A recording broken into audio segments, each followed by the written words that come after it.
Chapter 6. The beginning of Uncle Andrew's troubles. "Let go! Let go!" screamed Polly. "I'm not touching you," said Diggory. Then their heads came out of the pool, and once more the sunny quietness of the wood between the worlds was all around them, and it seemed richer and warmer and more peaceful than ever after the staleness and ruin of the place they'd just left. I think that if they'd been given the chance, they would again have forgotten who they were and where they came from, and would have lain down and enjoyed themselves half asleep, listening to the growing of the trees. But this time there was something that kept them as wide awake as possible, for as soon as they'd gotten out onto the grass, they found they were not alone. The Queen, or the witch, whichever you want to call her, had come up with them, holding on fast by Polly's hair. That was why Polly had been shouting, "Let go!" This proved, by the way, another thing about the rings which Uncle Andrew hadn't told Diggory because he didn't know it himself. In order to jump from world to world by one of these rings, you don't need to be wearing it or touching it yourself. It is enough if you're touching someone who is touching it. In that way, they work like a magnet, and everyone knows that if you pick up a pin with a magnet, any other pin which is touching the first pin will come too. Now that you saw her in the wood, Queen Jadis looked different. She was much paler than she had been, so pale that hardly any of her beauty was left.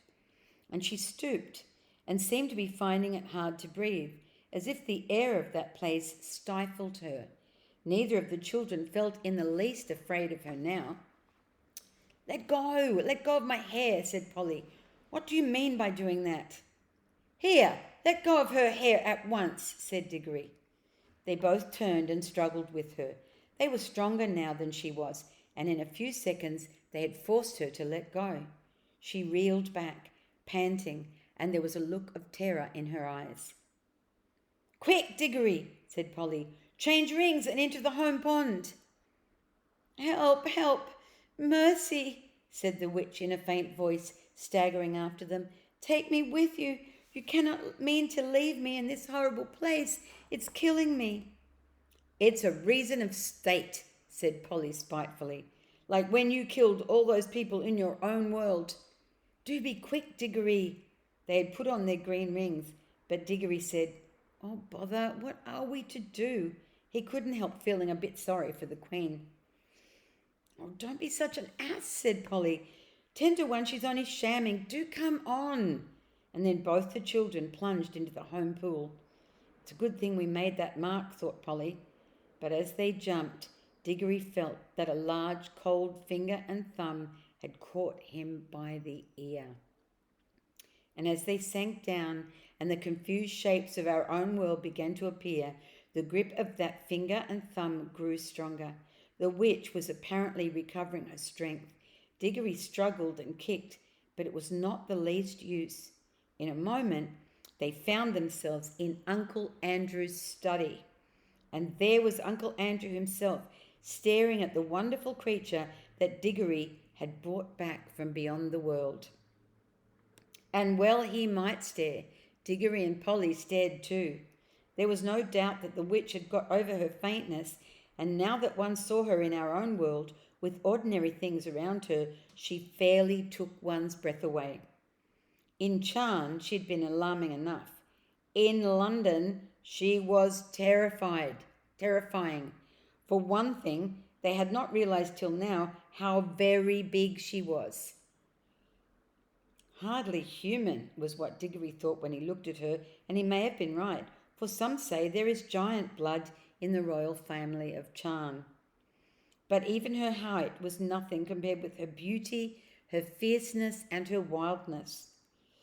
She looked 10 times more alive than most of the people one meets in London.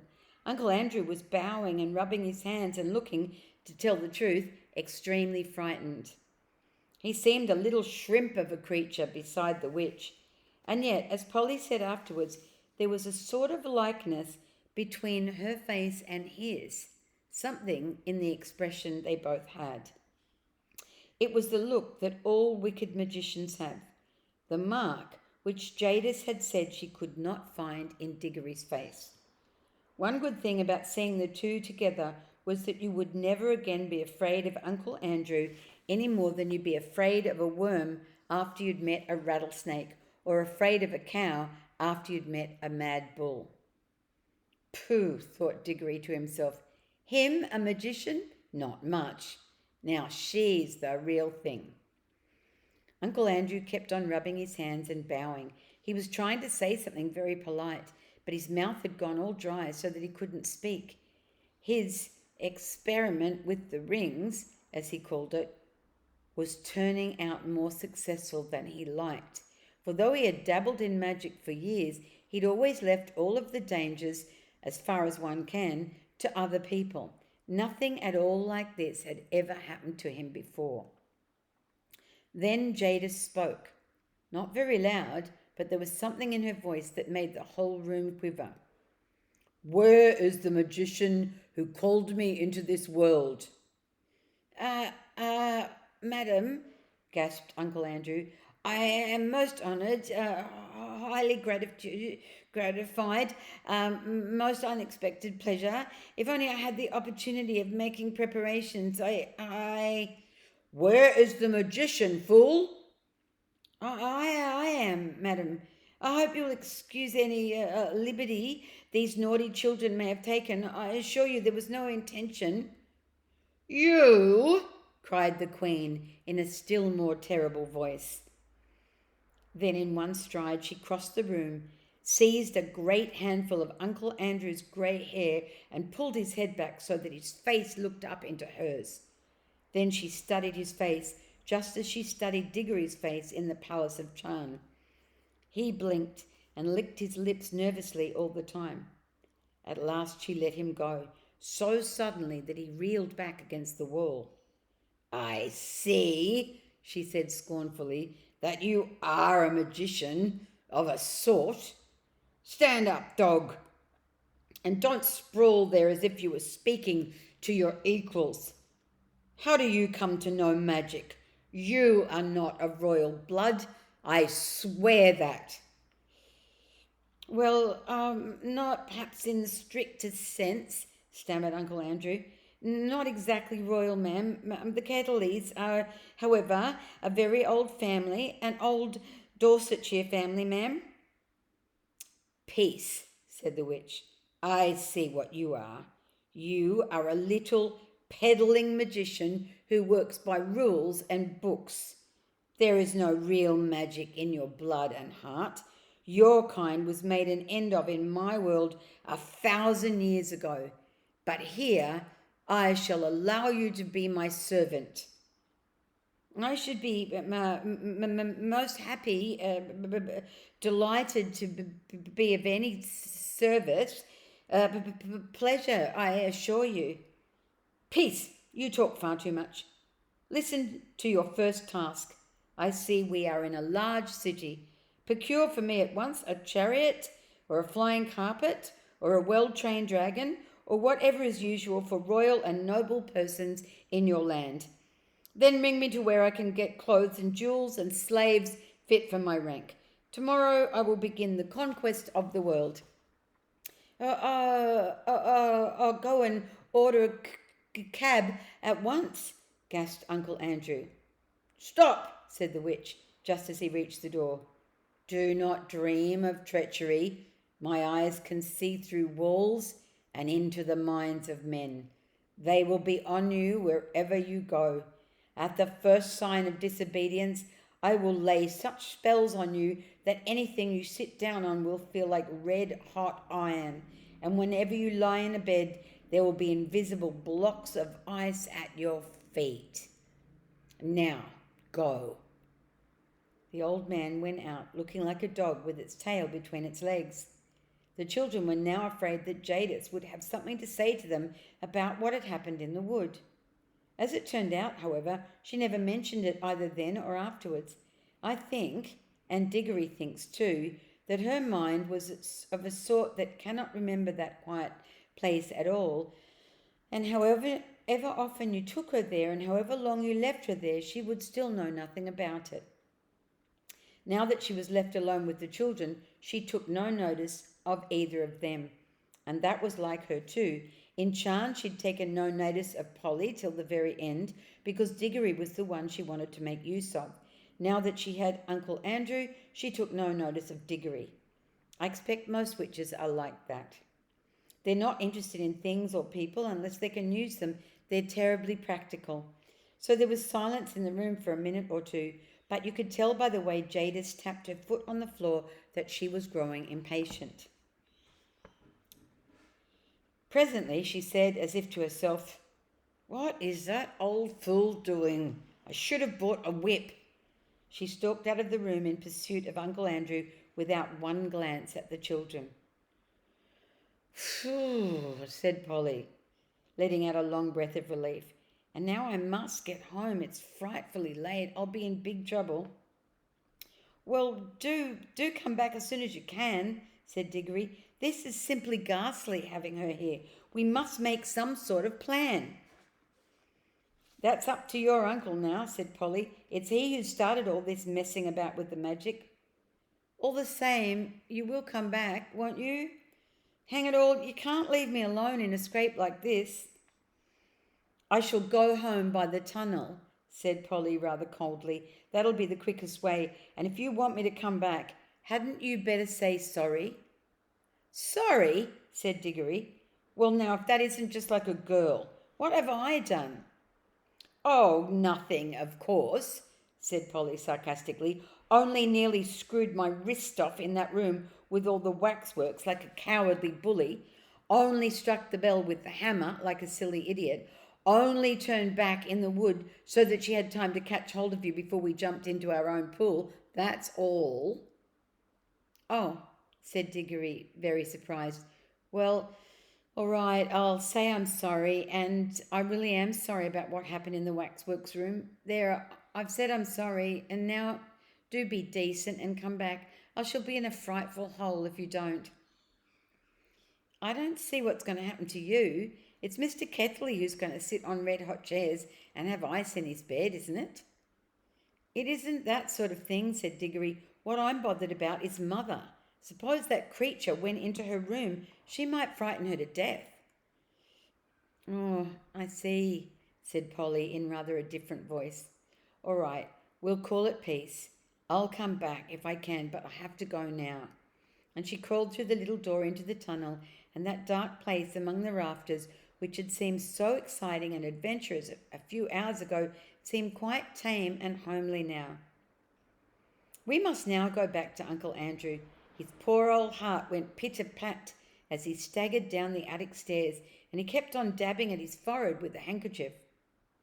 When he reached his bedroom, which was the floor below, he locked himself in, and the very first thing he did was grope in his wardrobe for a bottle and a wine glass, which he always kept hidden there where Auntie Letty could not find them.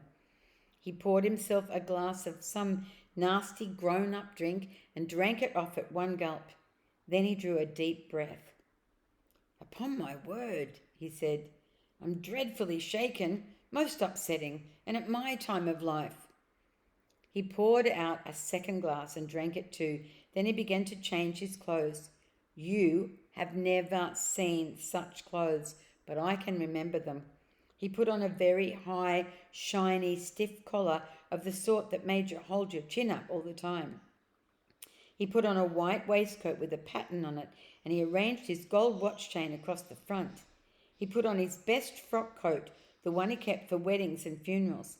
He got out his best tall hat and polished it up. There was a vase of flowers put there by Auntie Letty on his dressing table, and he took one and put it in his buttonhole. He took a clean handkerchief, a lovely one like you couldn't buy today, out of the little left-hand drawer and put a few drops of scent on it. He took his eyeglass with the thick black ribbon and screwed it into his eye, and then he looked at himself in the mirror. Children have one kind of silliness, as you know, and grown-ups have another kind. At this moment, Uncle Andrew was beginning to be very silly in a very grown-up kind of way. Now that the witch was no longer in the same room with him, he was quickly forgetting how she had frightened him and thinking more and more of her wonderful beauty. He kept on saying to himself, A damn fine woman, sir, a damn fine woman, a superb creature. He'd also somehow managed to forget that it was the children who got hold of this superb creature. He felt as if he himself, by his magic, had called her out of unknown worlds. Andrew, my boy, he said to himself as he looked in the mirror, you're a devilish well-preserved fellow for your age. A distinguished-looking man, sir. You see, that foolish old man was actually beginning to imagine that the witch would fall in love with him. The 2 drinks probably had something to do with it, and so had his best clothes. But he was, in any case, as vain as a peacock, and that's why he'd become a magician. He unlocked the door, went downstairs, sent the housemaid out to fetch a hansom — everyone had lots of servants in those days — and looked into the drawing room. There, as he expected, he found Auntie Letty. She was busily mending a mattress. It lay on the floor near the window, and she was kneeling on it. "Ah, Letitia, my dear," said Uncle Andrew, "I have to go out. Just lend me £5 or so, there's a good girl." Actually, he said "girl, there's a good girl," because that's how he pronounced the word girl. "No, Andrew dear," said Auntie Letty in her firm, quiet voice, without looking up from her work. "I've told you, times without number, I will not lend you money." "Now, pray don't be troublesome, my dear gal," said Uncle Andrew. "It's most important. You will put me in a deucedly awkward position if you don't." "Andrew," said Aunt Letty, looking him straight in the face, "I wonder you are not ashamed to ask me for money." There was a long, dull story of a grown-up kind behind those words. All you need to know about it is that Uncle Andrew, what with managing dear Letty's business affairs for her, and never doing any work, and running up large bills for brandy and cigars, which Auntie Letty had paid for again and again, had made her a good deal poorer than she had been 30 years ago. "My dear girl," said Uncle Andrew, "you don't understand. I shall have some quite unexpected expenses today. I have to do a little entertaining. Come now, don't be tiresome." "And who, pray, are you going to entertain, Andrew?" said Aunt Letty. "A most distinguished visitor has just arrived." "Distinguished fiddlesticks," said Aunt Letty. "There hasn't been a ring on the bell for the last hour." At that moment, the door was suddenly flung open. Aunt Letty looked around and saw with amazement that an enormous woman, splendidly dressed, with bare arms and flashing eyes, stood in the doorway. It was the witch.